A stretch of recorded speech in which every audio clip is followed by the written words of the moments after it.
It's once again time for another comic book review. For my pull list this week, I had X-Men, just X-Men, number 5, and it's Battle of the Atom Part 3.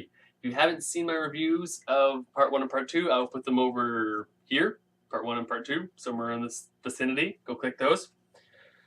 So we start off with the almost all of the future, present, and past X-Men all in one room.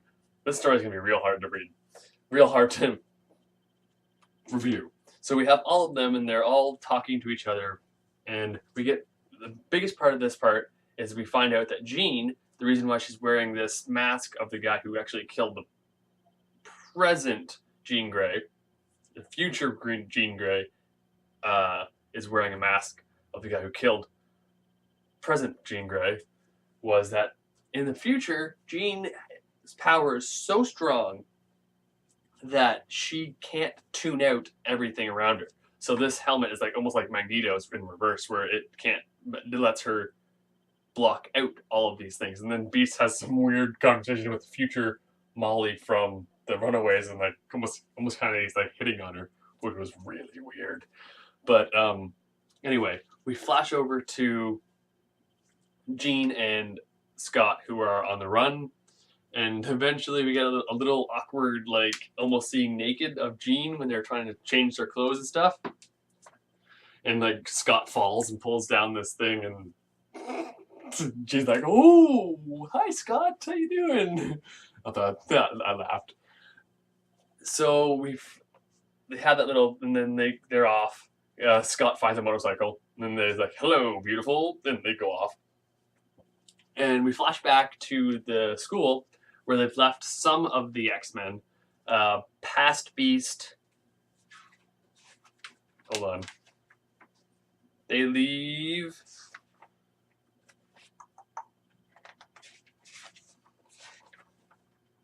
Yes, they leave past Beast, past.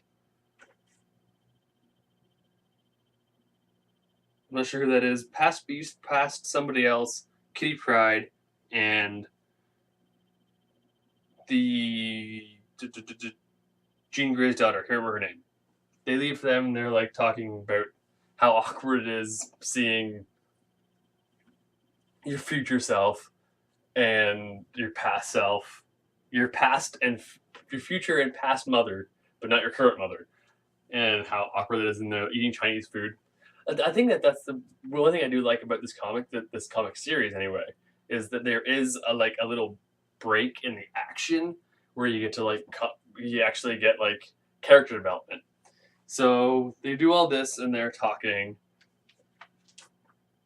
We flash back to Jean and Cyclops, and she's telling Cyclops that they're close. They're edging on her mind, and I can feel them coming. And then they can't find him, and then Jean takes off her helmet for a second and does this crazy psychic thing and finds them immediately.